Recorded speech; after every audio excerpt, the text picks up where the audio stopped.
Obrigada, professora Vanessa, pela presença. A gente estava só esperando o ritmo de feriado entrarem mais algumas participantes, mas já vamos começar então. A todas que estão aqui, muito obrigada por prestigiarem mais uma aula, nossa aula 8 do curso de extensão da Universidade Federal da ABC, Gênero e Políticas Públicas no Poder Local. Hoje a gente teve uma leve mudança no roteiro e queria agradecer muitíssimo a professora Arlene, a professora Vanessa, por reacomodarem um pouco a agenda para a gente ter uma aula que vai se dedicar principalmente à questão das instituições do Poder Judiciário, as instituições judiciais como um todo, e o executivo nas políticas públicas do âmbito local, do município, e como é que se articulam essas atuações. Então, a gente terá hoje a professora Lene como nossa mediadora para introduzir um pouco o debate, principalmente a partir do que a gente tem trabalhado aqui já no projeto, e das demandas e questões que têm surgido, e em seguida a nossa convidada principal será a professora Vanessa Elias de Oliveira, que é professora da Universidade Federal do ABC, a casa desse projeto, e que trabalha já há algum tempo justamente em pesquisas, né, com relação à judicialização de políticas públicas sociais no Brasil, também da disciplina sobre federalismo, sobre as instituições judiciais também no âmbito local, e atua principalmente na área de ciência política, com ênfase em análise institucional e de políticas públicas. E a professora Arlene, que além de vocês já conhecerem como nossa coordenadora do GPL, é também professora da Universidade Federal da ABC, coordenadora do Programa de Pós-Graduação em Ciências Humanas e Sociais e coordenadora do nosso querido grupo de pesquisa em Gênero, Raça e Etnia, o GINA. A Arlene, que também é doutora em Sociologia pela USP, integrante do GT População e Gênero da ABEP, Associação Brasileira de Estudos de População. Então, sem mais delongas, com essas duas queridas convidadas, a gente dá início à nossa aula 8, que é já a penúltima aula desse módulo sobre o poder local, que a gente está desenvolvendo ao longo do mês. Então, professora Arlene, com você, querida. Obrigada, Mel. Queria saudar todas, e especialmente a professora Vanessa, né, que foi tão generosa em acolher nossa iniciativa, que é uma colega que nós nos conhecemos desde a graduação, né, Vanessa? Embora a gente tenha ficado um longo tempo sem se encontrar muito, mas viemos nos reencontrar aqui na UFABC, nossa querida, aqui, né? Bem eu quisera estar lá, né? Mas na UFABC como lugar, né, mais simbólico do que físico nesse momento, que é a nossa querida universidade, né? A universidade que a gente constrói, que a gente tem tanto orgulho de fazer parte. Como vocês sabem, esse curso nosso, ele tem essa característica, né, o pano de fundo dele é incentivar a participação política das mulheres, né? E a capacitação serve justamente a nos dar uma base, ou pretende, por meio de uma capacitação, fazer com que as mulheres se sintam mais seguras para intervir em determinados lugares de poder que são mais duros, são mais impermeáveis à presença feminina, né? A professora Vanessa, inclusive, é uma pessoa que agora está à frente de uma iniciativa justamente Mulheres Cientistas, né? É algo que vem sendo bastante importante nessas áreas em que as mulheres têm mais dificuldade de entrar ou têm mais dificuldade de estar nos mais altos graus, escalões, enfim, nas bolsas de produtividade, nos lugares de maior poder. É justamente essa iniciativa que nós estamos fazendo, pretende auxiliar, é uma iniciativa piloto, mas justamente porque esse ambiente da política mais dura é tão impermeável às mulheres, que nós iniciamos essa iniciativa, que é uma iniciativa piloto, né? A gente ainda está entendendo como é que a gente está caminhando, se a gente está indo para o lugar certo. Depois, ao final, nós vamos, inclusive, fazer uma grande avaliação entre nós para saber o que funcionou, o que não funcionou, né? E por conta da proximidade das mulheres com as suas comunidades, com as políticas de bairro, esse programa, capacitação e essa iniciativa de extensão, ela é muito voltada para o poder local, que a gente imagina, claro, há pesquisas também sobre isso, que as mulheres, ao ingressar na política, elas acabam ingressando muito mais pelo poder local, porque elas têm mais afinidade, proximidade com as questões que elas costumam trabalhar, ainda que em muito menor grau que os homens, né? Então, é por isso que a gente fez toda essa, como vocês têm acompanhado, toda essa programação que fala do município como ente federativo, fala das políticas em torno do município, como o município se organiza, né? E como os 3 poderes estão se organizando também dentro desse município. A gente teve a presença da vereadora Juliana Cardoso, da capital, né, de São Paulo, que falou muito sobre esse processo, de como lidar no legislativo, né, de como o legislativo se organiza, como é que é essa dinâmica, e mais do que isso, né, foi uma aula que eu acho que quem assistiu gostou muito, porque ela fala justamente das dificuldades de ser mulher nessa dinâmica, que foi a dinâmica do legislativo municipal, que pode também, claro, em muitos momentos ser extrapolada para outros legislativos, né, mas que foi muito interessante. E a professora Vanessa hoje vai falar justamente, vai enfatizar a questão do judiciário e do executivo, me parece, né? Para a gente entender fazer esse link com o que já foi falado nos outros encontros. Eu queria também fazer um informe que, devido a essa nossa organização de fazer aula na segunda-feira, fazer as oficinas, né, em outros dias da semana, que são iniciativas a ideia era de reforçar e discutir, né, os conteúdos. A gente vai, a partir da semana que vem, né, Mel, se eu estiver falando alguma coisa, você complementa. A partir da semana que vem, nós vamos ter uma outra dinâmica que vai tentar, daqui a 2 semanas. 2 semanas. A gente vai ter uma outra dinâmica. Então, vocês não fiquem aflitas em entender isso tudo agora, porque a gente vai explicar direitinho na semana que vem. Eu só quero anunciar que vocês vão estar recebendo um formulário para preencher, muito simples, 3 itenzinhos ou 4 no máximo, que vocês vão preencher para a gente ter uma ideia do que vocês gostariam de fazer como estágio.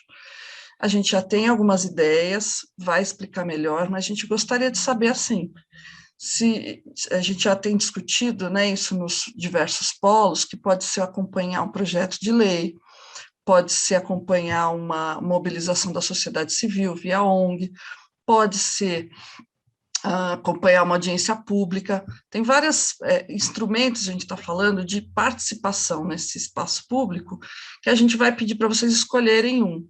E esse formulário vai ser uma espécie de sondagem, para a gente entender quais e como a gente vai poder também trazer mentorias, né? A ideia de trazer pessoas que possam conversar com vocês e dar uma certa orientação para como olhar esse estágio. Porque uma coisa é você ir lá e participar, né? A gente vai lá, participa, vê a reunião. Outra coisa é você ter um olhar mais ou menos estruturado para pegar algumas coisas que talvez a gente normalmente não parasse para olhar.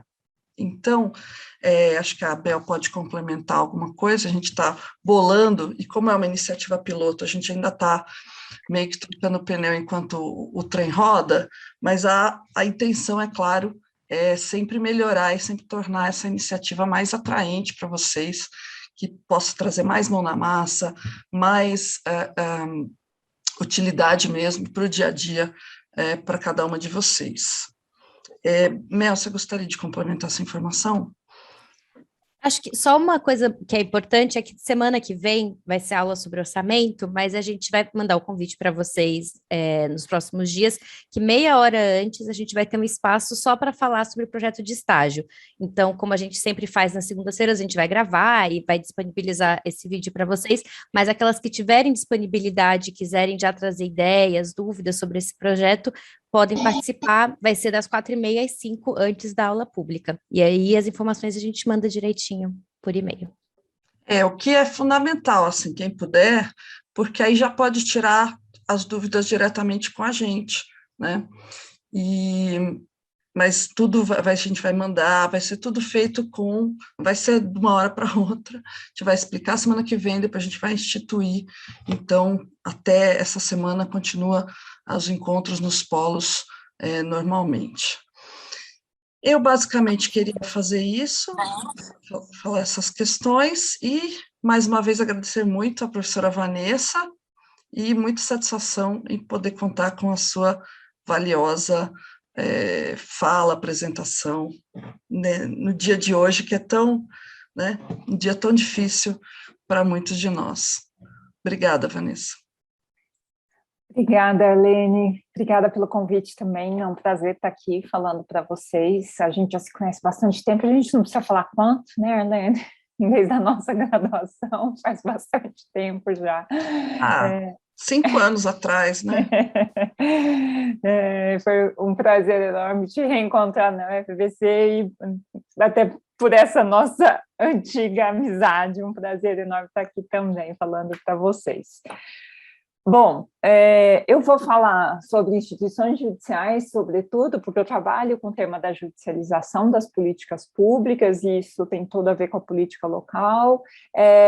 Eu foquei no executivo, porque é o executivo que, enfim, é o responsável pelas políticas públicas, mas em vários momentos eu vou falar também sobre a interação das instituições judiciais com o legislativo, né? E a ideia é entender como que se dá essa interação entre poderes e a produção local de políticas públicas.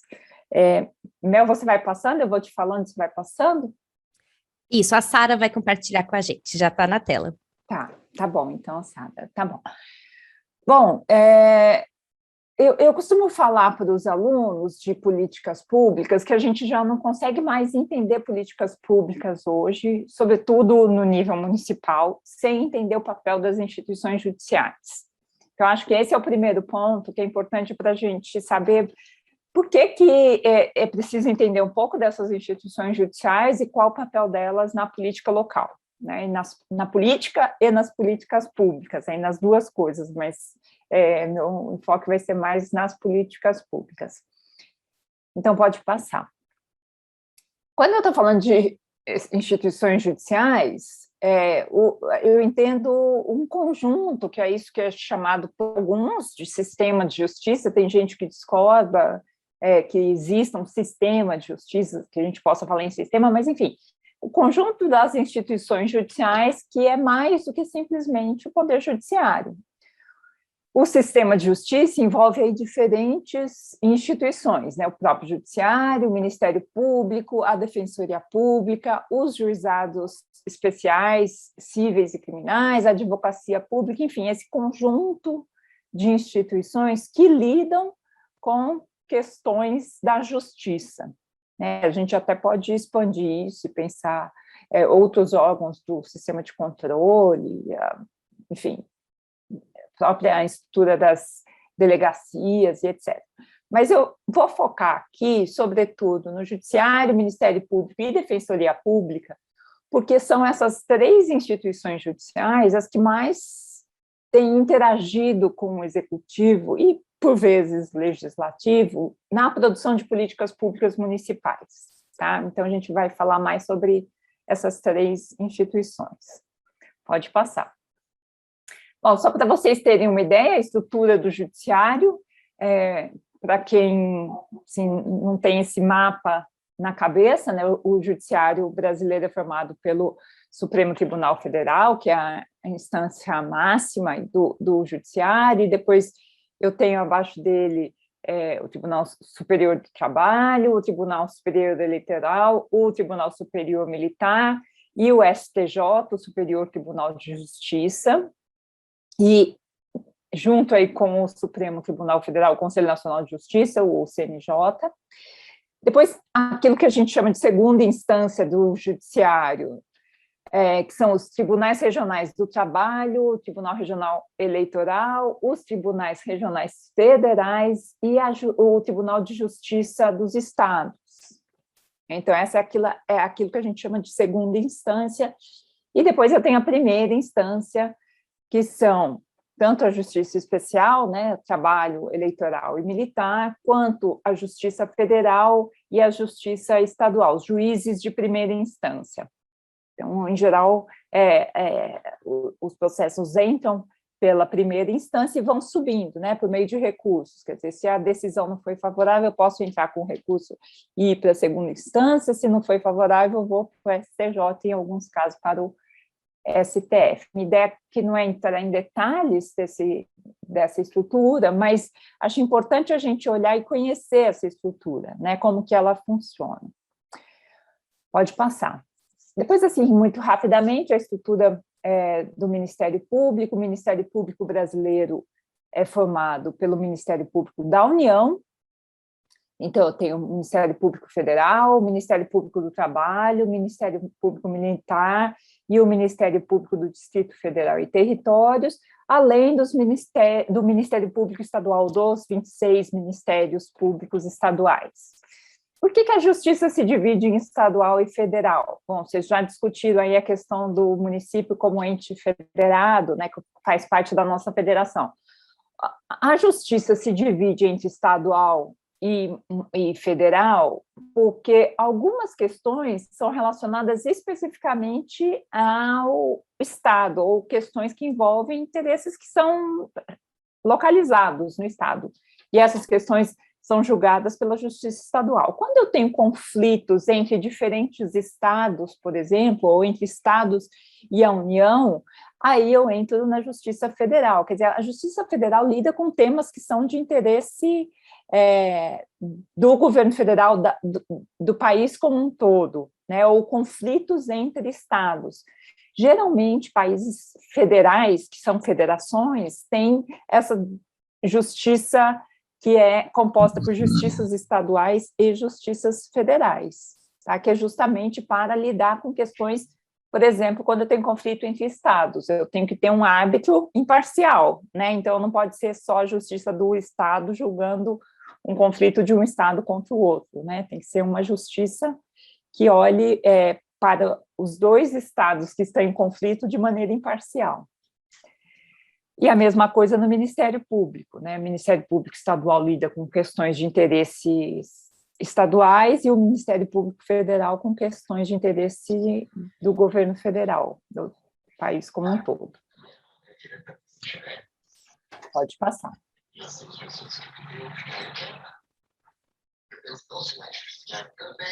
E aí, por fim, muito brevemente, também a estrutura da Defensoria Pública. A Defensoria Pública é algo bastante recente na história, se a gente pensar na história da República Brasileira, e ela vem se estruturando nos municípios de maneira, tanto nos estados quanto nos municípios, de maneira bastante desigual. Tem estados que já têm Defensoria Pública estruturada há um bom tempo, e estados que estruturaram suas defensorias mais recentemente, ali depois dos anos 2000, às vezes até mais do que isso, bem mais do que isso. Então, a Defensoria Pública aí é composta pelos órgãos da Administração Superior, Defensoria Pública Geral, o Conselho Superior, a Corregedoria da Defensoria Pública. Aí eu tenho os órgãos de atuação, que são as próprias defensorias e seus núcleos nos diferentes municípios, os defensores públicos e a Ouvidoria Geral, que faz o trabalho de controle da atuação desses defensores públicos, né? Mas isso só para ter uma ideia desses três principais órgãos do sistema de justiça, porque são eles que vão atuar na judicialização das políticas públicas, tá? Então, vamos lá, entrando na discussão da judicialização. Pode passar, por favor.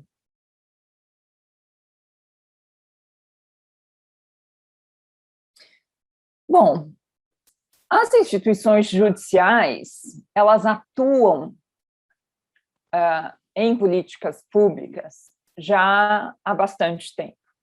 A gente diz que a judicialização das políticas públicas gera essa interação entre instituições judiciais e executivo municipal, ou estadual, ou federal, mas a gente vai falar mais aqui sobre essa interação com os municípios, com os executivos estaduais, ou municipais, desculpa. Ela vem acontecendo já num processo que é um processo que ficou conhecido como a expansão global do Poder Judiciário, ou seja, no mundo inteiro, a gente vem verificando uma atuação cada vez mais crescente do Poder Judiciário na política e nas políticas públicas. Por isso que esse autor do Fairjohn vai falar: os tribunais têm se constituído como instâncias de elaboração de políticas públicas substantivas. Vejam, isso é bastante estranho se a gente pensar que quem elabora a política pública é ou o legislativo ou o próprio executivo, né? O legislativo por meio da produção de leis que implementam novas políticas, ou o executivo por meio de programas e políticas adotadas na sua atuação cotidiana. O judiciário não é pensado para elaborar a política pública. Então, o que aconteceu aí que ele foi atuando cada vez mais em políticas públicas? Pode passar, a gente vai chegar nisso. No caso brasileiro, eu digo que a gente tem 3 elementos que explicam ou que nos ajudam a compreender essa atuação mais presente do Judiciário, do Ministério Público e da Defensoria Pública nas políticas públicas municipais, estaduais ou federais, mas, enfim, nas diferentes políticas públicas.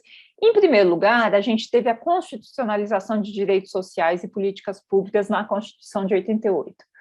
Ou seja, a gente teve na Constituição a introdução do direito à saúde, à educação, à habitação, transporte público, meio ambiente saudável e assim por diante, uma série de políticas públicas, né? Assistência social. O fato de eu ter na Constituição a garantia desses direitos coloca o judiciário num papel bastante importante, que é, quando eles não são cumpridos, eu posso ir ao judiciário e demandar que eles sejam cumpridos, porque está lá na Constituição que é direito do Estado, direito do cidadão e dever do Estado prover direitos sociais, políticas sociais. Um segundo aspecto que ajuda a entender esse processo de judicialização, a atuação do judiciário nas políticas públicas, é a própria ampliação do acesso à justiça. Então, a Constituição de 88, ela não só garantiu direitos sociais, como ela garantiu um acesso mais amplo à justiça. Ela ampliou instrumentos judiciais de garantia de direitos difusos e coletivos e ampliou o número de atores que podem questionar a constitucionalidade das leis. Ou seja, em primeiro lugar, ela criou instrumentos para que a população demande que seus direitos sejam garantidos, instrumentos judiciais, e ela também ampliou o número de atores que podem acionar o judiciário para demandar tais direitos, ou para questionar a constitucionalidade das leis. Isso significa que, a partir da Constituição de 88, o acesso à justiça foi ampliado para diferentes atores sociais que, antes de 88, não podiam acessar o judiciário para a garantia desses direitos. Ou seja, eu ampliei o número de pessoas e atores que podem acionar o judiciário e que, por meio desse acionamento, acabam gerando judicialização. E, em terceiro lugar, a partir da Constituição de 88, a gente tem o que a gente chama de um protagonismo das instituições do sistema de justiça. O judiciário, nas suas diferentes estruturas, foi fortalecido. O Ministério Público saiu bastante fortalecido também, com novas atribuições, inclusive essa de defesa de direitos difusos e coletivos, ou seja, direitos que dizem respeito não só a um indivíduo, aquele indivíduo que demanda aquele direito, mas são direitos que devem ser garantidos para toda a sociedade, por exemplo, meio ambiente saudável, né? Quer dizer, esse não é um direito só de um indivíduo, é da sociedade como um todo, e, portanto, é um direito coletivo. Educação pública de qualidade, né? São questões que dizem respeito a toda a sociedade. E as defensorias públicas também. A defensoria pública é justamente essa possibilidade de ter um advogado do próprio Estado para defender os interesses de indivíduos que não têm condições financeiras de pagar o seu advogado privado. Ou seja, o que antes não existia ou era muito limitado foi fortalecido a partir de 88, e eu não só tenho o maior número de atores sociais podendo acessar o sistema de justiça, mas eu tenho essas instituições judiciais fortalecidas, mais capilarizadas em mais municípios, né, chegando mais na população, e direitos que estão constitucionalmente garantidos. Pode passar. Porque isso fica bastante claro nesse gráfico. Então, o conjunto dessas três coisas aqui fez com que a gente tivesse um processo de ampliação da judicialização das políticas públicas. Eu já vou explicar exatamente o que eu estou chamando de judicialização das políticas públicas, tá? Essa judicialização gera, por sua vez, uma interação entre o sistema de justiça e o executivo, porque o judiciário, ou o Ministério Público, ou os defensores públicos, por meio do judiciário, vão questionar o executivo municipal de por que ele não está entregando a creche, por que não tem vaga no hospital, por que o posto de saúde não está entregando o remédio que ele deveria entregar. E elas também geram interações entre o sistema de justiça e o legislativo, porque quando eu tenho muita judicialização, ou seja, quando eu aciono muito o judiciário, de certa forma isso significa que as leis estão falhas ou não estão lidando com o problema que a sociedade percebe como um problema coletivo, não só individual, né? Então, essas interações entre judiciário e executivo, ou judiciário e legislativo, influenciam a produção das políticas públicas municipais. Tá? Então, é isso que a gente está aqui chamando de judicialização de políticas públicas. Mais especificamente, se puder passar para mim, eu organizei um livro que se chama Judicialização de Políticas Públicas no Brasil. E aí eu digo o seguinte: a judicialização de políticas públicas seria, assim como a judicialização da política, a crescente utilização do sistema de justiça, não para a resolução dos conflitos políticos, que seria a judicialização da política, mas para o questionamento de falhas ou omissões na produção das políticas públicas por parte do executivo, ou da inação ou falhas do legislativo no que tange à produção de normas legais. Ou seja, o judiciário e as instituições de justiça como um todo, elas atuam quando o executivo não está produzindo as políticas públicas tal como deveriam, e aí as pessoas acionam o sistema de justiça para demandar aquelas políticas, ou quando o legislativo não está dando conta de produzir as normas legais que atendam aos interesses da sociedade. É por isso que pensar a interação entre instituições judiciais e executivo e legislativo é importante para a gente entender como que as políticas públicas municipais funcionam. Tá? Pode passar, por favor.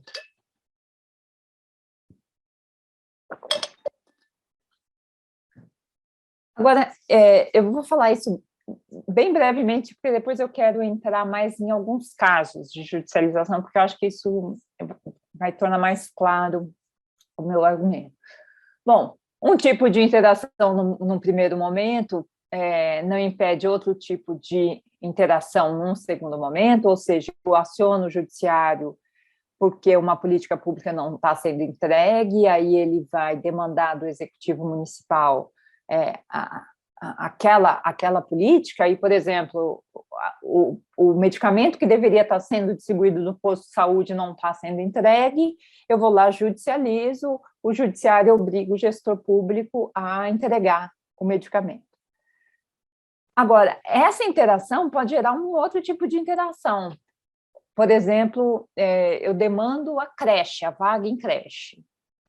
O judiciário vai lá, obriga o gestor municipal a conseguir a vaga em creche. Se ele não tem uma vaga em creche pública, ele vai lá e contrata uma instituição privada para fornecer aquela vaga, tá?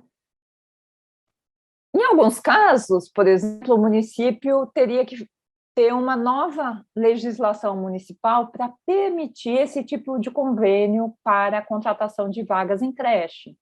Então, essa interação entre judiciário e executivo levou a uma outra interação que é entre judiciário e legislativo. Quer dizer, o legislativo precisou responder essa demanda criando uma lei que permita que o executivo contrate vagas em creches privadas. Portanto, a judicialização da política, ela gera esse comportamento de interação entre os poderes. Você pode passar, por favor?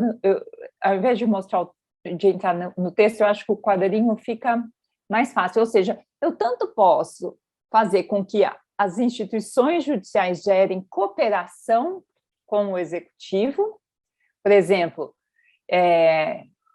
judiciário e executivo fazem o acompanhamento de uma determinada decisão judicial para ver se o município está cumprindo aquela decisão.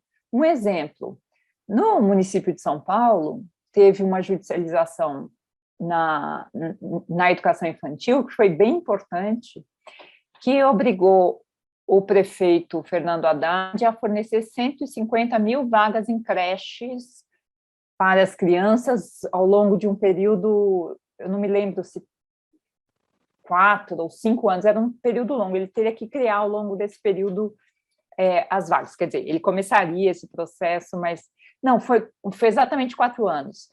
E a decisão veio do fato de que o Haddad tinha colocado no seu plano de governo, ainda na campanha, que ele criaria 150 mil vagas em creche.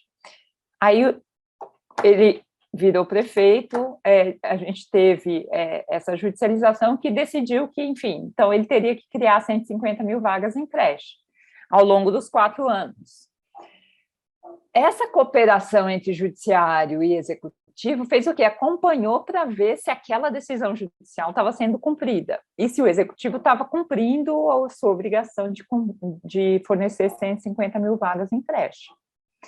Mas eu posso ter um tipo de interação que vai no sentido oposto, ou seja, eu tento protelar a implementação da decisão judicial. O executivo fica empurrando com a barriga o máximo que ele pode aquela decisão, na verdade, por meio de recursos no próprio judiciário, ou simplesmente não cumprindo a decisão e aguardando a multa ou o estabelecimento de, enfim, diferentes tipos de formas de punição que o judiciário estabelece para o gestor público, porque ele simplesmente, muitas vezes, não tem recursos, não é prioridade do seu governo cumprir aquela decisão. Então, um exemplo que eu sempre dou é o caso, são as decisões relacionadas à política de moradia. A gente teve um caso em São Bernardo do Campo, em que o gestor público foi obrigado a fornecer moradia para uma população que tinha sido removida de uma área de proteção ambiental. O governo municipal ficou tentando por várias vezes recursos no judiciário para não cumprir aquela decisão, até que chegou na instância máxima do judiciário, e aí a prefeitura não teve jeito, ela teve que cumprir a decisão e fornecer moradia para aquelas pessoas que tinham sido removidas de uma área de proteção ambiental. Mas o que essa interação entre judiciário e executivo gerou foi uma tentativa de ou anulação no primeiro momento ou de protelação daquela decisão. Da mesma forma, eu tenho também essa interação entre instituições judiciais e legislativo. Eu posso ter uma potencialização, ou seja, uma parceria, uma aproximação entre instituições judiciais e legislativos, e aí eu tenho proposição de projetos de lei, de emendas constitucionais que reforçam ou aprimoram a interpretação judicial de uma determinada questão. Então, enfim, são projetos de lei que buscam justamente reforçar aquilo que foi decidido pelo judiciário. Por exemplo, a questão das vagas em escolas privadas, né? Naquele contexto, eu precisava de uma lei que garantisse ao gestor público a possibilidade de usar escolas privadas, quando ele não tivesse mais vagas em escolas públicas e tivesse decisão judicial, e essa lei foi importante para garantir no município o fornecimento da vaga em creche, mesmo quando o prefeito não tem mais vaga disponível na rede pública. Porque o que acontece? Não pode comprar a vaga na creche privada, ele diz para o judiciário o seguinte: não tem como fornecer, eu não tenho vagas em creche, eu não produzo, eu não crio uma creche nova do dia para noite, então não tenho como colocar essa criança numa creche, né? Então, essa lei, eu não me lembro o nome do município, convênios, e a partir dessa lei, ele passou a poder contratar vagas em creches privadas. Ou eu posso ter esse distanciamento, as instituições judiciais produzem uma decisão e eu tenho, em contraposição, a posição de projetos de lei ou de emendas constitucionais que vão no sentido oposto ao daquela interpretação judicial. E um exemplo bastante claro sobre como isso pode acontecer é o exemplo da discussão sobre a política, a questão da união homoafetiva. E aí, eu estou falando de uma decisão que foi do STF, e é uma bandeira nacional e não municipal, né? Depois que o STF decidiu a favor da união homoafetiva, eu tive uma enxurrada de projetos de lei no Congresso Nacional, justamente no sentido oposto, proibindo a união homoafetiva. Mas essa decisão do legislativo, quer dizer, essa atuação do legislativo veio em oposição à decisão do judiciário. Tá? Enfim, isso para mostrar que eu tenho instituições judiciais que estão o tempo inteiro interagindo com o executivo e com o legislativo, mais diretamente com o executivo, no caso das políticas municipais, porque boa parte das políticas municipais são tocadas pelo próprio executivo, sem, muitas vezes, a necessidade de legislação para isso, mas com os dois poderes, para a produção das políticas públicas, seja no nível municipal, estadual ou federal. Tudo bem? Pode passar. Bom, e como que a judicialização interfere, se a gente pensar nas diferentes fases das políticas públicas? A judicialização e as instituições judiciais podem interferir nas diferentes fases. A fase que a gente chama de agenda, de se pensar, de colocar o problema em questão, né? Agenda das políticas públicas. Eu posso ter existência de demandas judiciais por determinados serviços ou políticas públicas, que faz com que o executivo inclua o determinado problema na sua agenda governamental.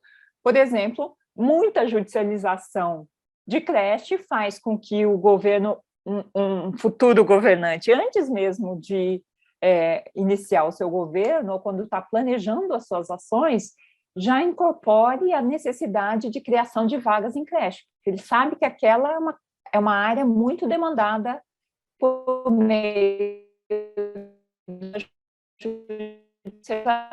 Por exemplo, quando o executivo antecipa as decisões do sistema de justiça, formulando uma política pública que diminui a margem de atuação via judicial. Por exemplo, ele já sabe que o judiciário pode demandar atuação naquela área. Então, ao formular a política, ele já formula de um jeito para diminuir a judicialização. Ou ainda, o executivo pode reagir a decisões do sistema de justiça criando uma nova política pública, né? Formulando uma política justamente porque ele sabe que o judiciário vai demandar demais aquela política. Um exemplo que eu sempre dou é o do leite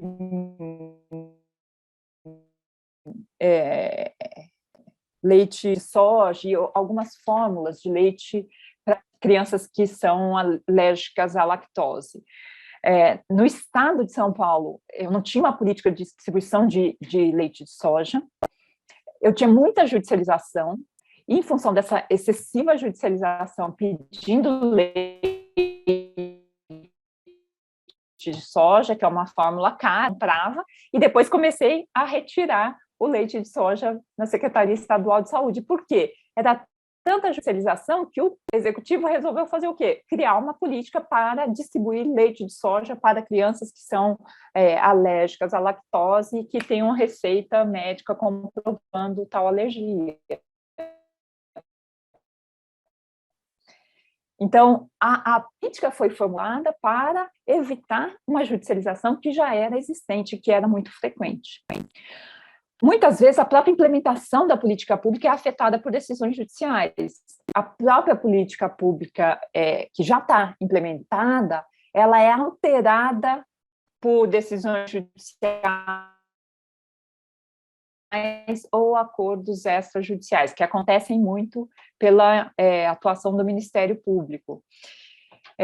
Então, uma política que está em andamento, mas que é questionada por decisões judiciais, e aí o gestor precisa alterar aquela política.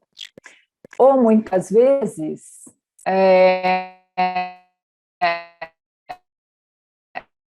a implementação ela é afetada pela repriorização gerada pela judicialização. Ou seja, eu tenho uma política que está acontecendo, tem muita demanda, tem muito questionamento judicial, e aí o gestor altera ou escolhe priorizar aspectos da política que antes não eram priorizados. Gente, só um detalhe, eu estou vendo vocês comentarem que a rede... É um pouquinho instável, professora.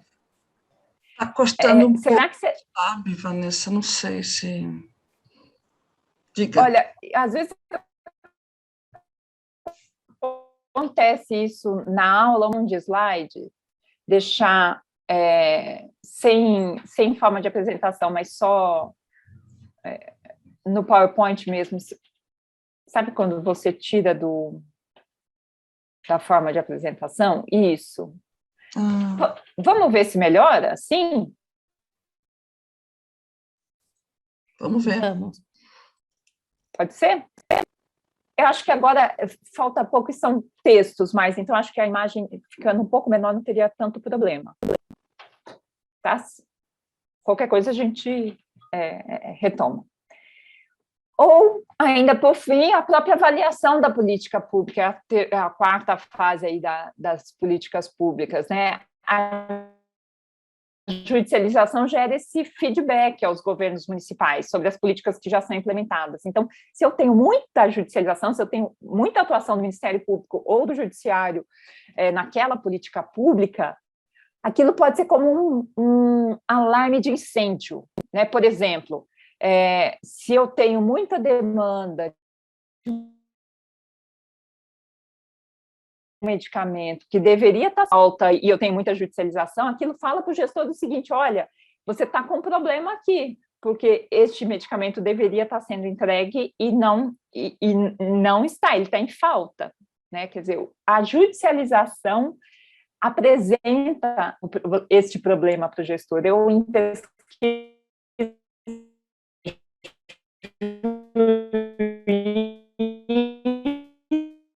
do setor público municipal, um problema que ele não sabia, né? Se ele não tem,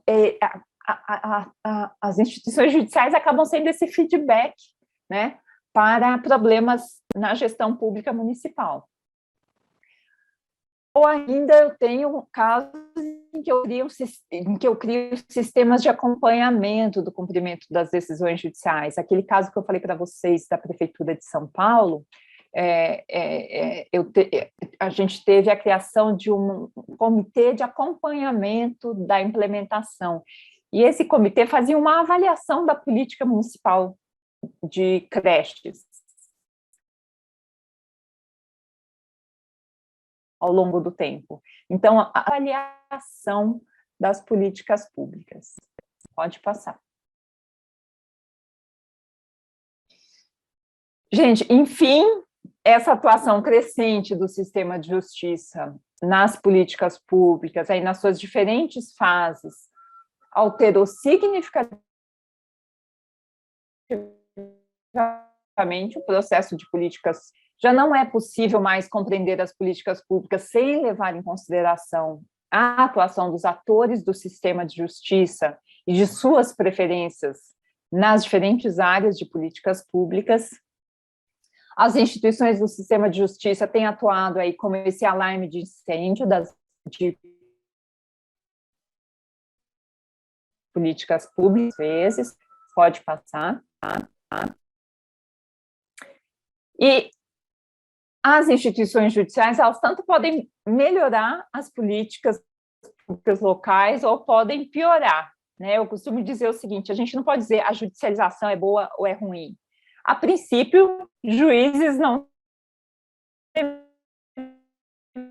deveriam atuar do acesso a direitos, e eles são demandados a responder a isso, né? Então, quando o executivo consegue monitorar a judicialização e suas características, ou seja, quando ele cria aí mecanismos de gestão da judicialização, que a Natália Vasconcelos usa, políticas públicas, a judicialização ela pode ser interessante, né? Ela aponta para o gestor os problemas. E também quando há interação entre instituições do sistema de justiça e as políticas públicas nas diferentes fases das políticas públicas. Pode passar. Por outro lado, às vezes as instituições judiciais também pioram as políticas, né? E a política e as políticas públicas. Quando o Judiciário, Ministério Público, Defensoria interferem no desenho ou na implementação da política,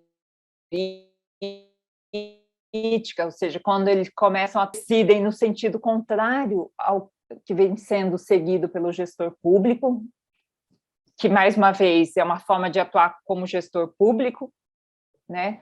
Ou quando eles atuam sem transparência nas diferentes políticas públicas. Aí, um exemplo para você,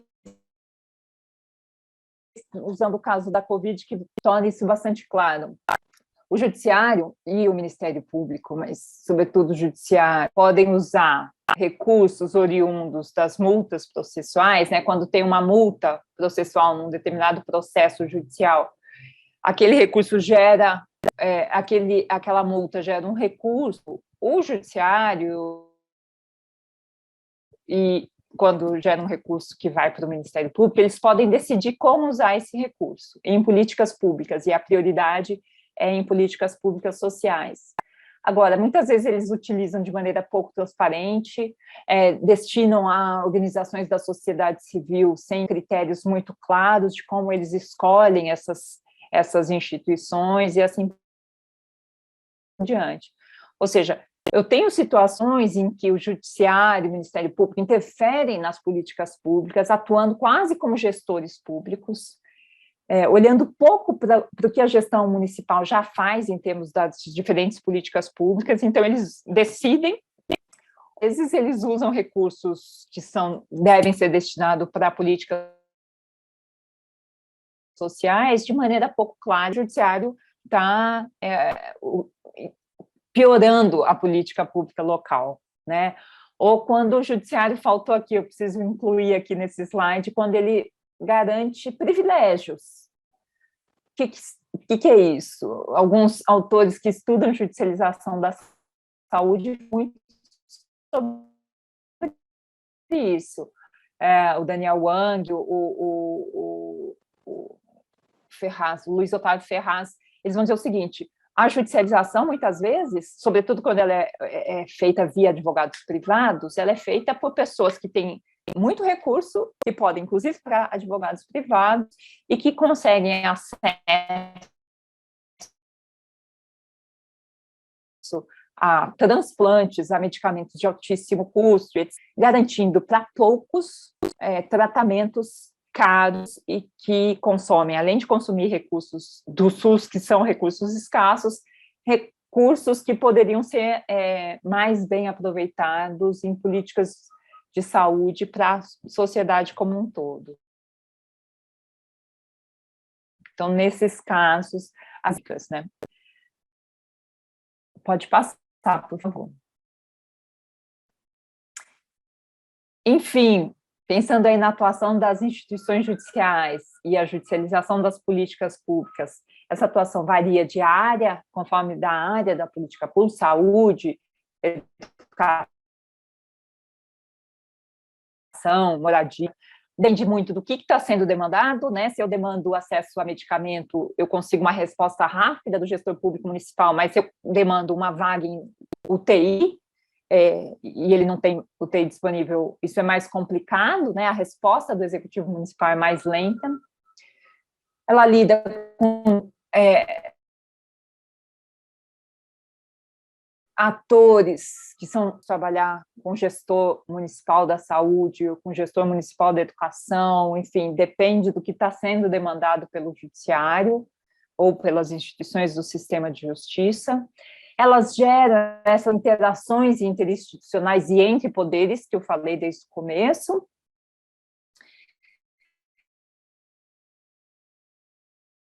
Elas, em geral, acontecem contra falhas na implementação das políticas públicas, ou da capacidade de respostas administrativas pelo gestor público municipal, e elas demonstram aí esse protagonismo das instituições do sistema de justiça numa área pública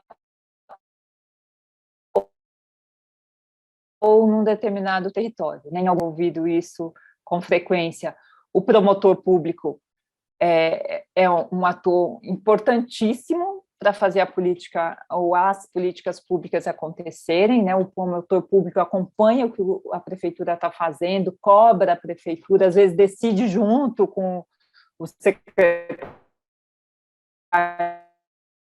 municipal de saúde, secretário municipal de educação. Ficou muito claro também agora na Covid, né, em que o Ministério Público atuou bastante aí junto às prefeituras, seja cobrando, seja ajudando, enfim, seja formulando muitas vezes política, decidindo onde que deve gastar o dinheiro, se com compra de equipamento de segurança,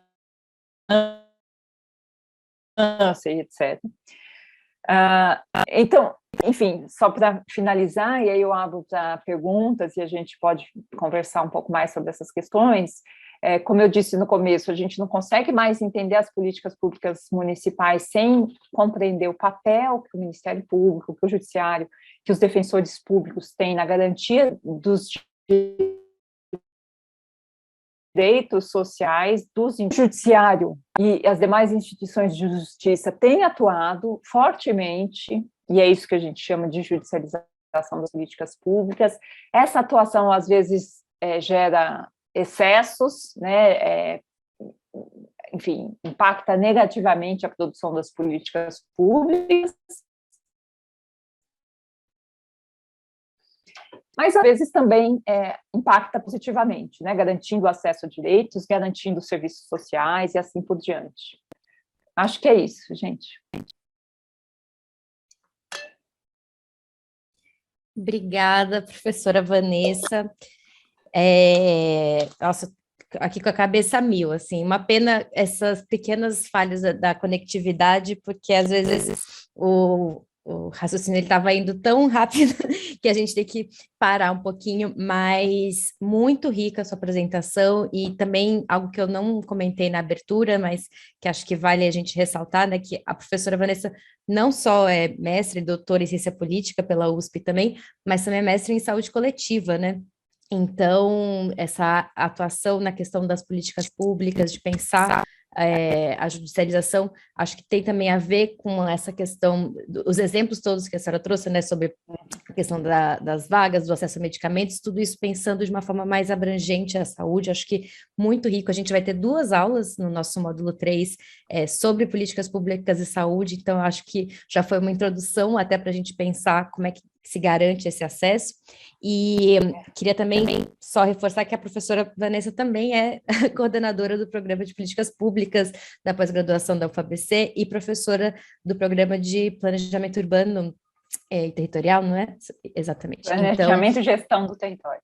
Planejamento e Gestão do Território, exato. E eu faço questão sempre de trazer esses detalhes, porque muitas das participantes do curso pela primeira vez estão tendo a oportunidade também de ter contato com a UFABC, com as nossas docentes, com as nossas linhas de pesquisa, então é sempre muito rico ter esse intercâmbio aqui e a oportunidade de elas conhecerem um pouco mais de você, eu também, que não a conhecia antes, então agradecer. Eu vou convidar a professora Arlene a fazer uma provocação inicial, como a gente sempre tem nas nossas mediadoras, mas antes fazer aquele convite para que quem quiser abrir a câmera para a gente fazer um registro coletivo dessa aula de hoje, passar o batom, perfume, a Neia hoje está de cachecol, não, é Valquíria, gente, confunde Neia e Valquíria, Valquíria mana aqui de Peruíbe, gente, então aquelas que já estão abrindo as câmeras, porque a gente finge assim que está um pouquinho mais perto, está um pouquinho mais abraçadas,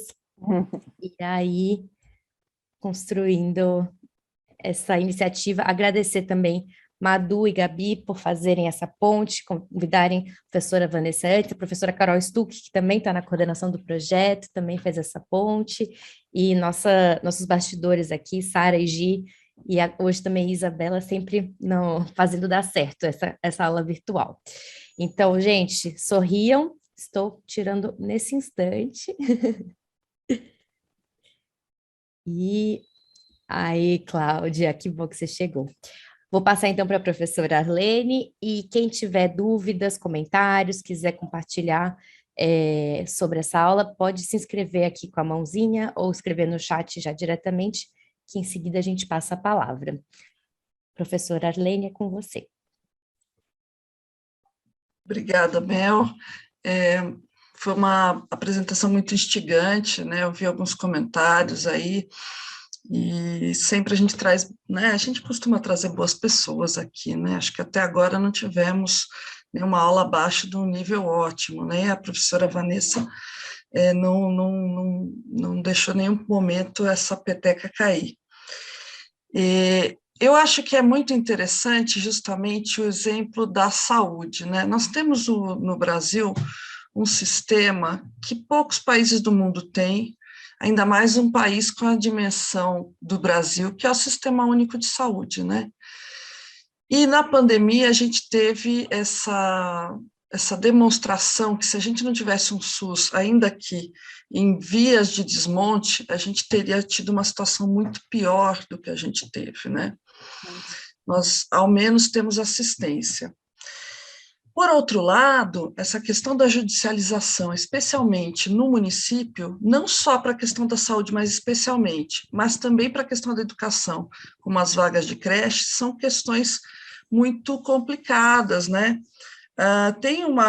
Todos nós temos direito à saúde universal, é o que diz a Constituição, né? Mas, por outro lado, nós sabemos, eu acho que todo mundo aqui tem um exemplo da família que foi lá pedir algum tipo de medicamento de alto custo e alguma solicitação que um medicamento de alto custo, muitas vezes, pode ser muito importante para pessoas que não têm meios, mas qualquer pessoa pode pedir, inclusive pessoas que têm meios, porque é direito de todos, né? Então, muitas vezes, uma pessoa que até tem meios pede lá um medicamento caríssimo para câncer que ela até poderia pagar, mas porque ela, né, não quer gastar todo aquele dinheiro. E outras pessoas que jamais teriam condições, né? Eu vou contar um pequeno caos de uma colega que tinha minha. Eu lembro que eu fui para a casa dela, ela morava no interior de São Paulo, que é muito calor, ali perto de Ribeirão Preto, né? E aí a gente, né, já naquela época usava muito protetor solar, e ela veio com um tubinho de protetor solar, daqueles bem potentes. Falou, você quer? Aí eu falei, não, quer dizer, eu não tenho aqui, eu tinha esquecido de levar, mas eu falei, não, mas por que você está me dando? Não, porque tem uma primo meu, enfim, que teve uma questão de queimadura e solicitou esses protetores solares, lá, um medicamento de alto custo, porque ele tinha direito, só que ele não dá conta de usar. E esse medicamento é algo que deixou de comprar, sei lá, milhares de enalapril, milhares de atorvastatina, milhares de aspirina, sei lá, para consumo das pessoas, né? Por exemplo, insulina, para quem precisa. Como está sendo, digamos, dimensionada essas questões no judiciário, que acaba tendo um poder, não só, né, de legislar, como de certa forma interferir na administração pública de municípios que muitas vezes não têm condições de arcar com determinadas despesas, tendo em vista que às vezes o direito de uma pessoa acaba, digamos, consumindo o recurso que poderia ser para milhares de pessoas. Como é que a gente menciona isso? É super importante essa sua questão, Alene, porque, na verdade, é isso que entra aí nos aspectos negativos, né, da interferência do judiciário na política municipal. Eu sempre falo de um caso que uma vez o secretário estadual de saúde me contou de uma ação judicial que consumiu 20% do orçamento municipal em saúde. Então, de fato, tem excessos, né? E o STF já tem uma decisão aí dizendo que ao decidir, o juiz deveria olhar para a capacidade econômica de quem está demandando. Mas o fato falando um pouco das instituições judiciais e dos problemas dela, é que ninguém controla o juiz, né? A autonomia do juiz e do promotor são importantes para que ele atue de maneira independente e tudo mais, mas permitem que ele atue sem controle, né? Os órgãos de controle, seja do Ministério Público, o CNMP, seja do Judiciário, o CNJ, punem muito pouco excessos ou atuações inadequadas dos seus membros, né? Eu tenho um trabalho sobre isso e a gente mostra que, assim, a punição mais severa dentro do judiciário é a aposentadoria. Quer dizer, o sujeito, enfim, faz uso errado de recursos públicos, ganha recursos por meio de decisões judiciais e tal, e tudo que ele consegue é se aposentar e ganhar salário e ficar sem trabalhar com salário público, né? O que é um problema. Então, controlar o que acontece lá na ponta, lá na primeira instância do judiciário, por isso que é importante apresentar, né, aquela estrutura. Porque quem está dando essas decisões sobre políticas públicas municipais são os juízes de primeira instância, que estão lá na ponta, que fazem o que querem, é uma decisão individual, do juiz que decide individualmente. Quando vai para a segunda instância, é que passa a ser uma decisão coletiva, né, colegiada. Então, assim, em geral, a judicialização, quem entra com ação judicial ganha, sobretudo acesso a medicamentos, vaga em creche. É raro ter aumentado o número de pessoas que não conseguem, mas se é um medicamento que deveria ser distribuído pelo SUS e não está sendo, em geral, ganha. E tem esses excessos, né? Assim, às vezes é o filtro solar mais caro, às vezes é o medicamento de marca e o SUS fornece sem ser marca, fornece o genérico, mas o indivíduo pede o medicamento de marca porque o médico dele escreveu lá na receita a marca do medicamento, mas às vezes são tratamentos caríssimos, né? Um tratamento que consome uma parcela significativa do recurso público municipal. É por isso que a gente não pode ler a atuação do sistema de justiça como positiva ou negativa somente. Ela às vezes é positiva e às vezes ela é negativa, né? Às vezes é o gestor que deveria estar fornecendo medicamento simples para pressão, para, sei lá, para diabetes, e o medicamento está em falta na rede. Às vezes eu não tenho um médico especializado e fico 2 anos sem conseguir consulta com aquele médico, e o judiciário tem um papel importante, né, de cobrar o executivo municipal e fazer com que aquele medicamento seja fornecido, aquele tipo de consulta seja fornecida e assim por diante. Mas, às vezes, ele garante o exemplo mais assim, emblemático, que é o lenço umedecido importado. Assim, tem decisão que fornece lenços umedecidos importados, né? Então, tem as duas coisas, sabe? Não dá para a gente falar que a judicialização é sempre ruim, porque às vezes ela garante direitos, e não dá para falar que ela é sempre boa. Uma vez, entrevistando um defensor público, eu fui na defensoria e ele me mostrou como funcionava no Distrito Federal.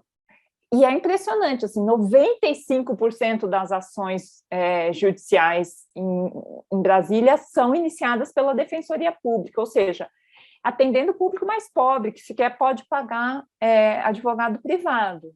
E aí, a Defensoria Pública tem um papel importante, ela está garantindo acesso a direitos, né? Em São Paulo, um outro trabalho mostra que a grande maioria das ações judiciais é iniciada por advogados privados, por pessoas que estão concentradas nos bairros mais ricos da cidade. Ou seja, ela pode gerar desigualdade, mas ela pode gerar acesso a direitos, né?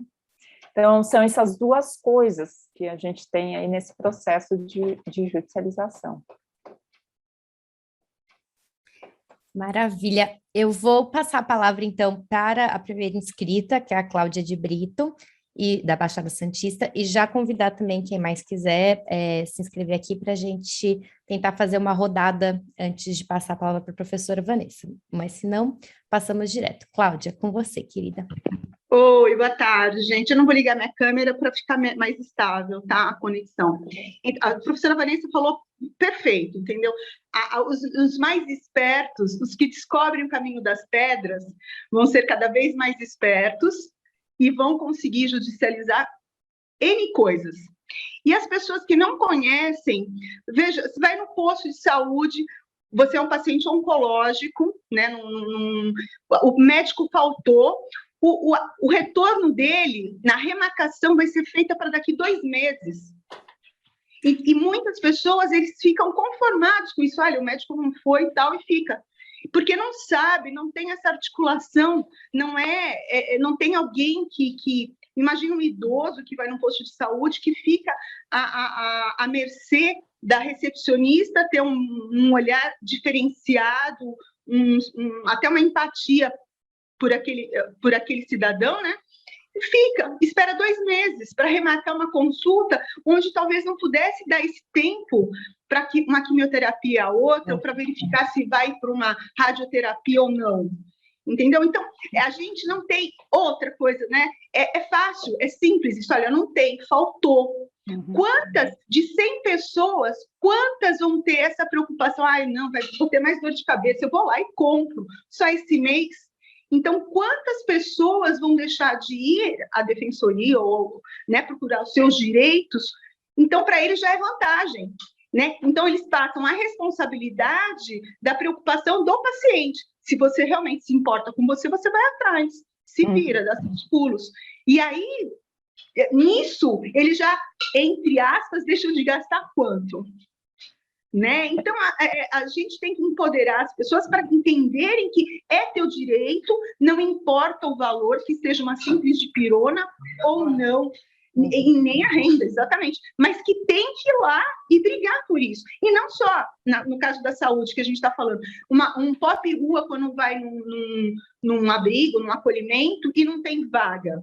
Não tem vaga realmente? Ou não tem, o seu perfil não se encaixa como eles querem?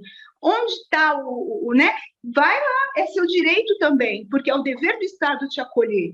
Então, as políticas, a gente tem que brigar que realmente as políticas públicas sejam, de fato, como estão no papel.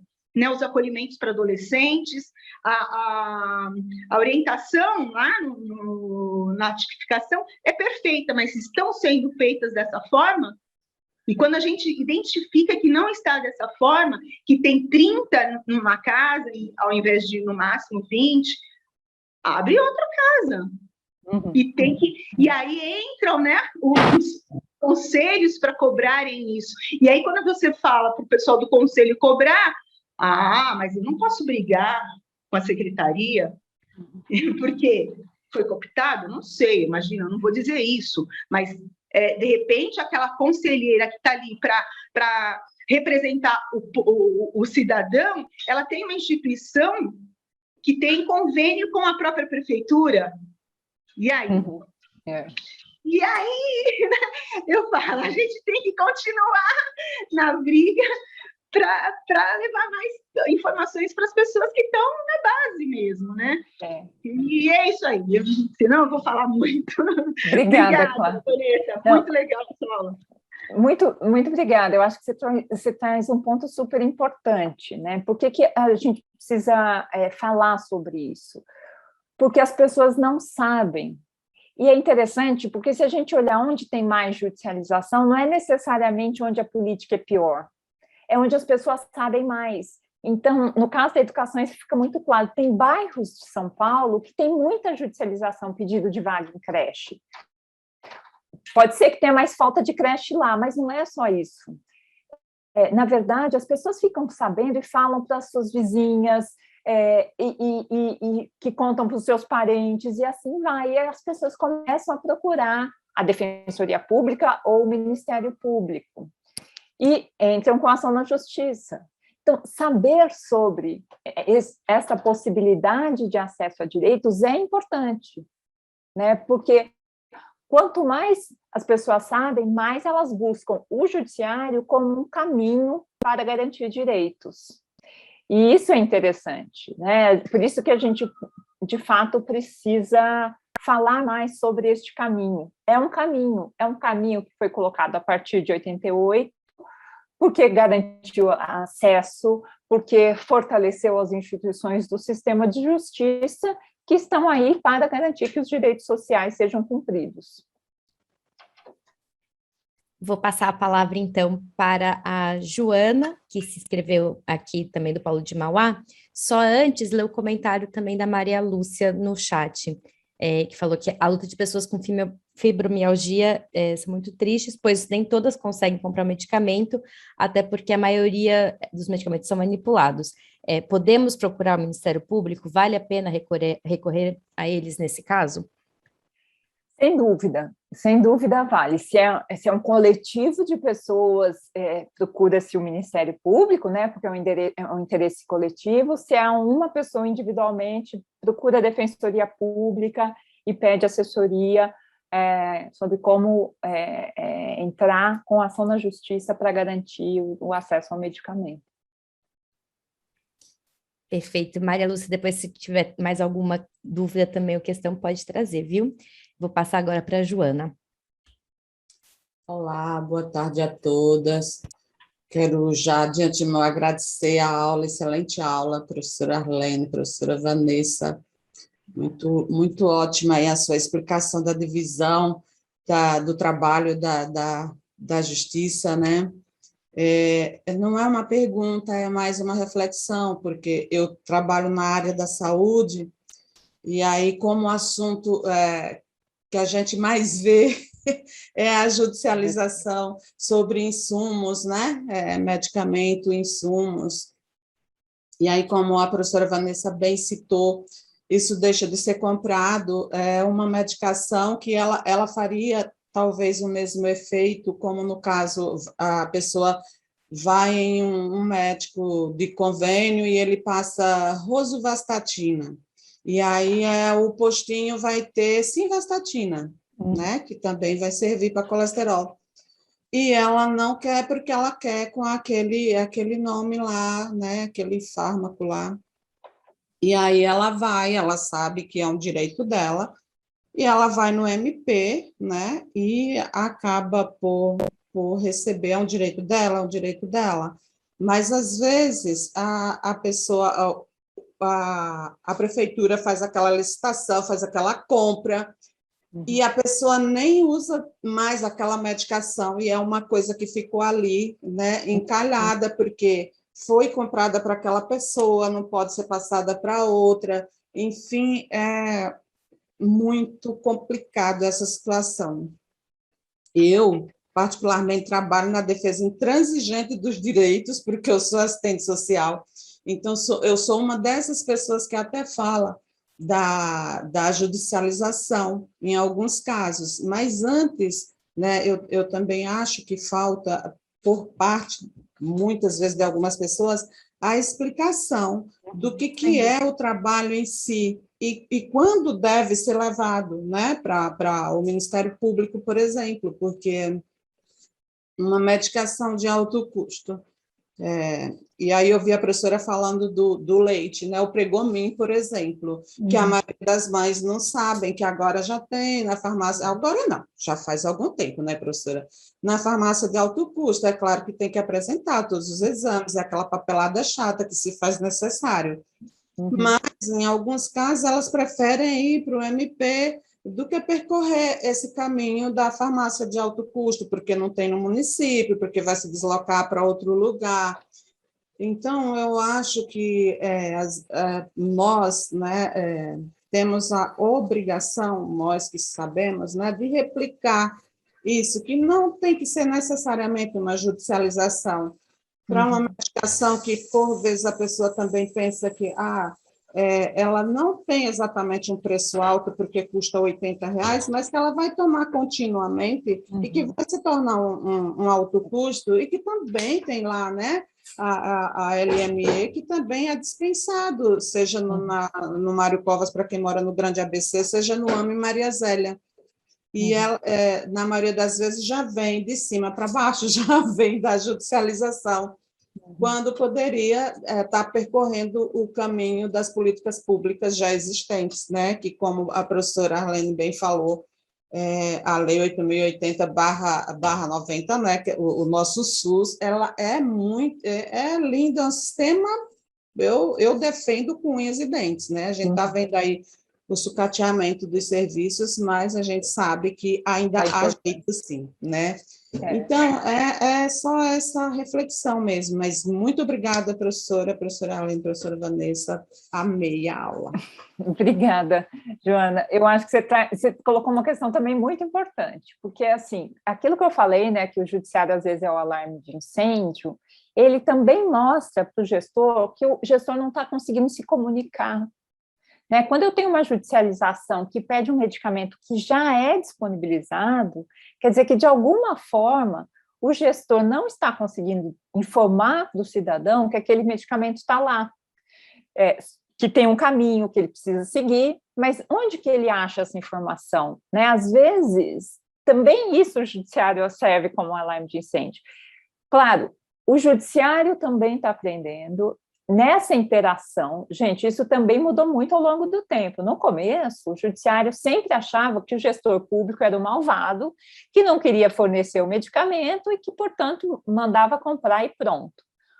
Hoje em dia, por conta de uma série de interações que foram acontecendo, né, ao longo de anos de judicialização, existe um diálogo mais próximo com a gestão pública municipal ou estadual, e muitas vezes ele fica sabendo. Sim, eu conversei na Bahia com promotores públicos, eles falavam, antes a gente assim, tentava resolver só por meio da judicialização, agora a gente faz o quê? A gente liga lá na secretaria, procura saber o que está acontecendo, explica para o cidadão o caminho que ele tem que percorrer, mas é também uma falha do executivo municipal ou estadual, né? Porque não está sabendo informar direito ao cidadão, ou que o medicamento A pode ser substituído pelo medicamento B, né? Eu acho que essa interação, ela produz, enfim, ela vai fornecendo informações para o gestor de onde tem problemas, inclusive nesse sentido. Às vezes o medicamento está sendo fornecido, mas as pessoas não estão sabendo, não sabem onde pegar, aí é mais fácil e judicializa.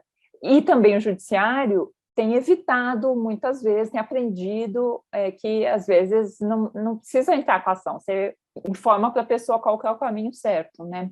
É um aprendizado social, porque as pessoas ficam sabendo desse caminho, e é um aprendizado institucional, seja para o executivo, seja para o próprio judiciário, ou Ministério Público e Defensoria. Professora, eu vou passar logo a palavra para a Luana Bezerra, que está inscrita. Antes, vou só ler alguns comentários, porque o chat está bombando. A gente teve alguns comentários da Cláudia de Brito, né, falando também que, como esse é um dos papéis do assistente social, orientar sobre esses caminhos, os caminhos das pedras, e a defesa do SUS e do SUAS, sempre muito importante. E tem um comentário também da Luciane Veríssimo, falando que ela usa a rosuvastatina, mas não tem no posto, e a caixa custa R$ 120, né, então um depoimento. E a Valquíria trouxe também uma reflexão a partir de Peruíbe, que ela falou que estamos construindo aqui uma prática de judicializar a partir dos conselhos, onde temos a representação da sociedade civil para o fortalecimento do acesso e ou a construção das políticas públicas. O Ministério Público e a Defensoria têm sido parceiro dos conselhos, consequentemente da sociedade civil organizada.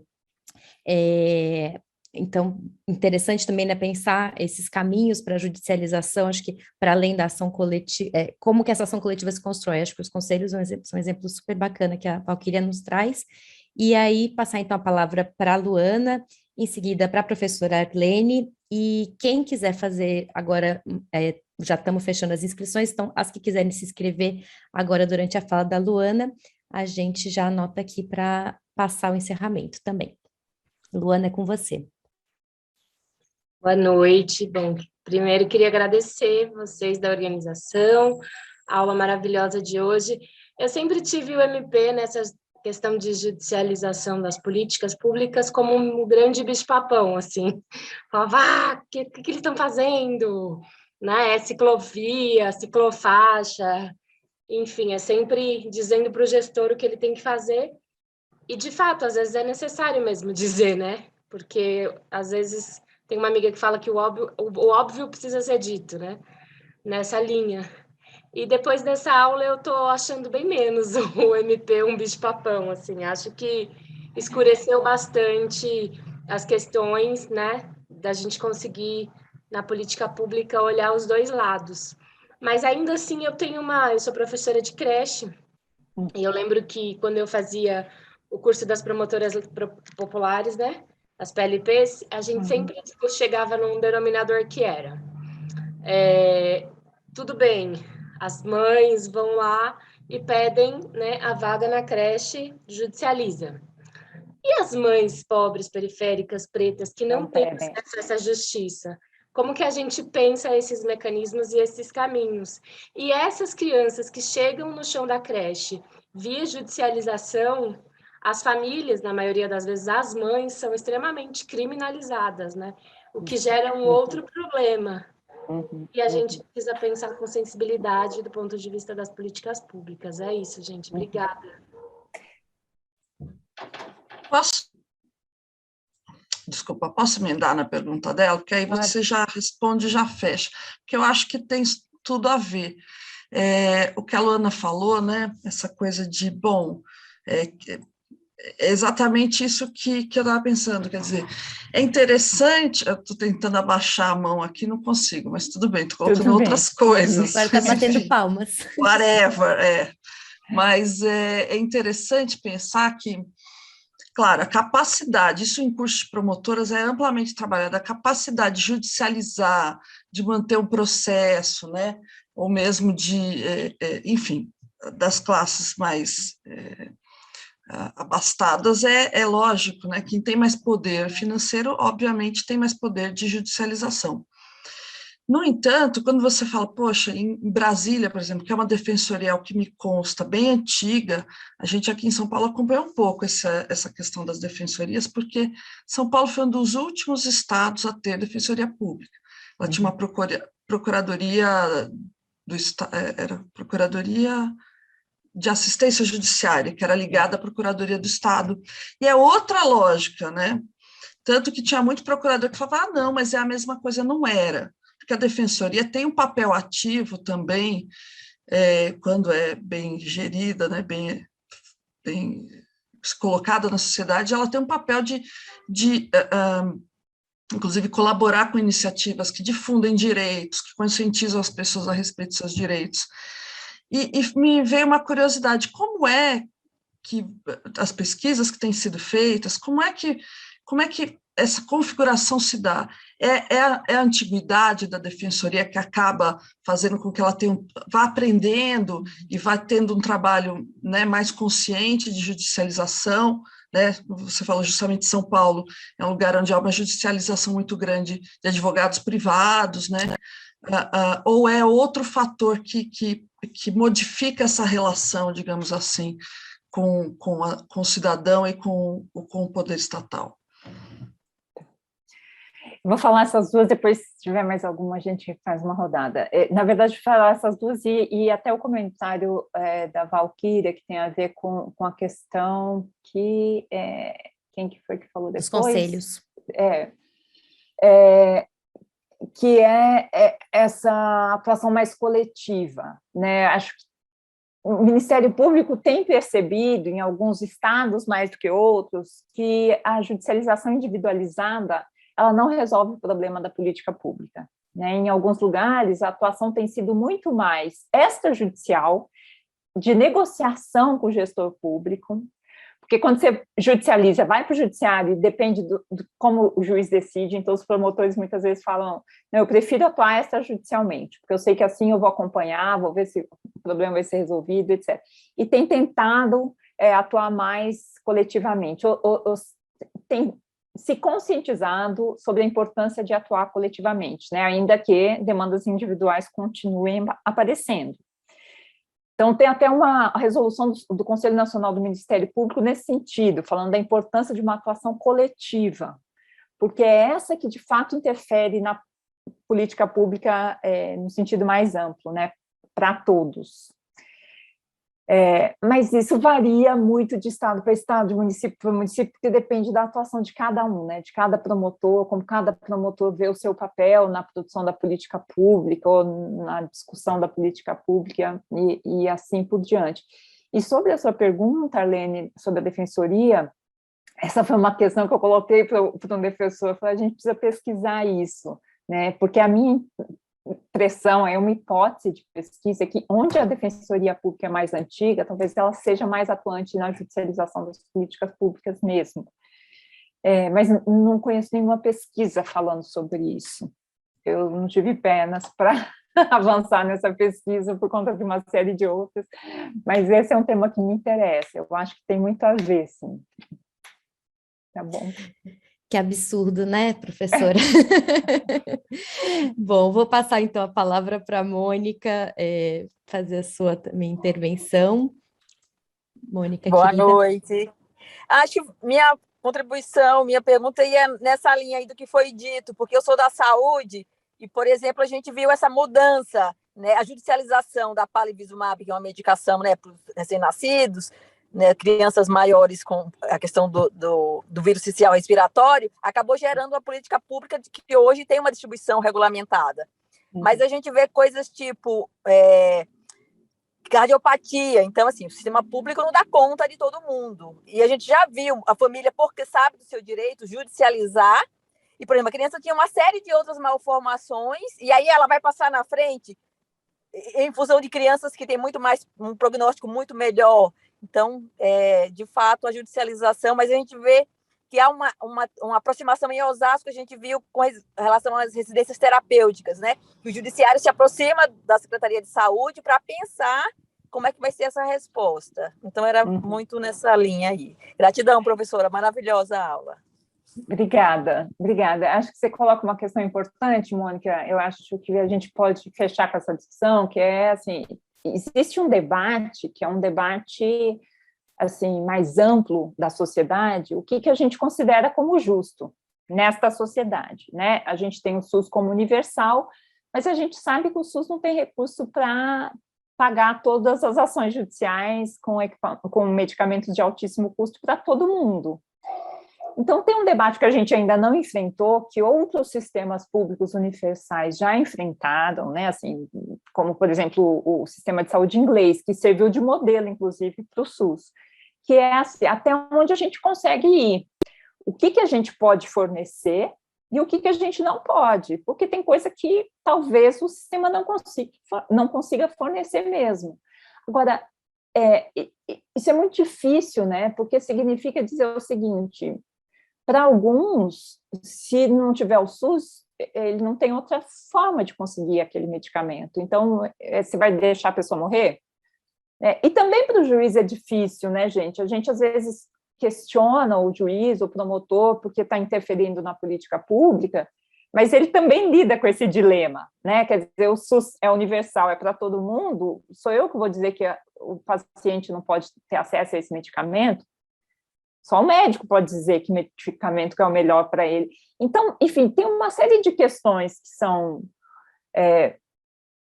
morais e que tem relação com o que a nossa sociedade considera como justo, que enquanto a gente não enfrentar politicamente, a gente não vai resolver o problema da judicialização, sobretudo na saúde, né? Que está cada vez mais cara, porque tem medicamentos cada vez tecnologicamente mais avançados e, portanto, mais caros, porque a população está envelhecendo e vai viver muito mais, então vai demandar mais serviços, mais medicamentos e assim por diante. Quer dizer, a gente vai ter que enfrentar isso. Eu falo muito sobre saúde porque, enfim, trabalho com a judicialização da saúde, trabalho com judicialização da educação, mas a judicialização acontece em várias áreas, né? Assistência social, a gente vai ver aí judicialização por conta do fim do Bolsa Família, né, gente? Um monte de gente que foi expulsa do Bolsa Família e tem judicialização. O BPC, o benefício de prestação continuada, tem muita judicialização, de gente que está ali perto do limite, que fica fora, mas que, enfim, entra com ação judicial. Enfim, essa é uma decisão coletiva, a gente, em algum momento, vai ter que enfrentá-la, né? Professora, vou, então, vamos já passar para o encerramento, mas eu queria aproveitar para fazer uma última pergunta, usar esse meu papel aqui, mediador, mas, na verdade, porque você trouxe uma questão na sua apresentação, né, sobre quando que a judicialização, ela beneficia ou ela atrapalha a política. E aí, a senhora falou bem rapidamente da questão da transparência do judiciário, e acho que essa é uma grande questão que se coloca quando a gente pensa o poder judiciário. Não é à toa que a Luana trouxe nessa coisa do bicho-papão do Ministério Público, mas também quando a gente pensa a carreira, enfim, várias coisas que estão no debate público. E aí, eu queria perguntar, uma pergunta bem singela, assim, quais são os melhores canais para quem quer conhecer mais, talvez, sobre essa a ação do MP, da Defensoria, mas principalmente do MP, eu acho, nesse aspecto, para, inclusive, ter algum lugar, por exemplo, que a gente possa acessar, que a gente possa entender melhor esse processo de judicialização. Essas pesquisas, elas são feitas por pesquisadores independentes ou tem mecanismos dos próprios órgãos que mostram isso para a gente? Pergunto porque a gente vai desenvolver, a partir, né, de algumas aulas, o projeto de estágio, e uma das iniciativas vai ser acompanhar algum órgão do poder público, algum instrumento.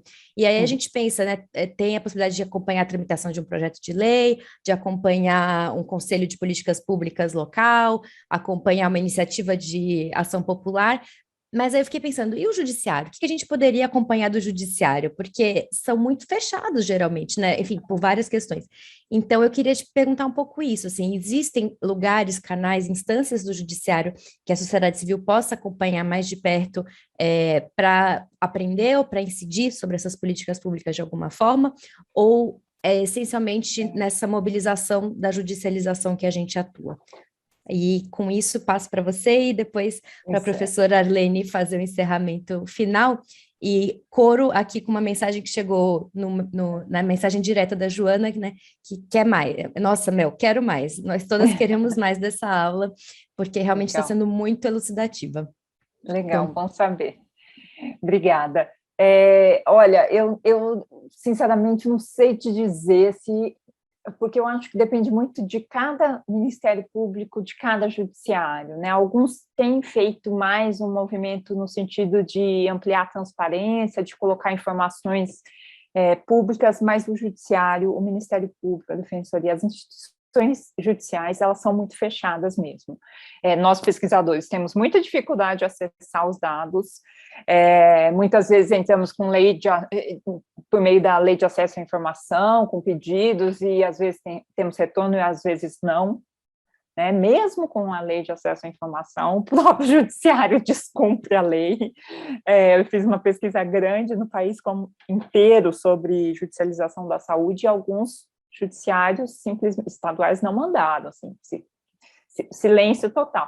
Então, depende muito, tem que fuçar um pouco nas páginas de internet do Ministério Público Estadual, Ministério Público Federal. Alguns têm feito um movimento de ampliar a transparência e conversar mais com cidadãos, mas ainda são instituições bem fechadas mesmo. A própria linguagem diz isso, né? É muito difícil entender, né? Eu não sou formada em Direito, eu sou cientista política, eu mesma tenho muita dificuldade, mesmo trabalhando com o tema há muito tempo. Então, é isso. Perfeito. A Cláudia fez um registro aqui sobre a questão das conferências da Defensoria Pública do Estado de São Paulo, né, que é uma iniciativa bem bacana, elas têm um ciclo e é aberta à sociedade, está aberta a inscrição para a segunda fase, se eu não me engano, né, do calendário de novembro. Então, a gente vai compartilhar no nosso blog também o link para quem tiver mais interesse, mas realmente é uma forma interessante de acompanhar um pouco mais desse trabalho. Mas iniciativa da Defensoria, né, mais uma vez. Professora Vanessa, muito obrigada. Arlene, passo para você, querida, fazer o encerramento. Muito obrigada a todas aqui, especialmente a professora Vanessa, mas a todas que vieram aqui nessa ponte de feriado. A gente sabe que não é fácil, talvez a gente tenha sido também um pouco ajudado pelo mau tempo, né, que não provocou aí uma debandada geral, mas eu tenho certeza que quem não pôde vir está lamentando, e quem está aqui ficou muito bem servida de informações, de discussão, e foi uma aula muito interessante para todas nós, tenho certeza. Só queria agradecer mesmo, Vanessa, mais uma vez, por essa sua grande gentileza de ter nos agraciado aqui com a sua aula. Obrigada, Helene, foi um prazer. Obrigada a você, Mel, as meninas aí do Spot, e obrigada a todas pelos comentários, pela participação, enfim, espero que esse debate continue aí para vocês que estão olhando para a política municipal. Queria só finalizar, já que é um curso de gênero e poder local, né, que uma parte significativa da judicialização é iniciada por mulheres, né? Mulheres que buscam vaga para suas crianças na creche, mulheres que buscam medicamentos para os seus filhos. Essa é uma questão ainda não trabalhada, mas, enfim, nesses estudos sobre judicialização, mas as mulheres têm tido um papel importante nessa luta por direitos, né? E isso é algo que a gente precisa sempre dizer e reconhecer. Enfim, continuar lutando. Super importante essa observação, né, não? Gi, querida, se estiver por aí, quiser botar a nossa música de encerramento, Giovana, nossa DJ, como vocês viram, né, temos essa playlist que nos embala. Muito bom. E a hora do grito, Cláudia. Fica à vontade, pode puxar, Cláudia. Você vai ver o que é, Vanessa. Tá bom. Fora Bolsonaro! Todo dia no final alguém grita ou mais de uma grita. É o momento que a gente abre o microfone. Bora! Muito bom, gente. Obrigada. Beijo, querida. Obrigada, gente. Até mais. Até logo. Tchau, até.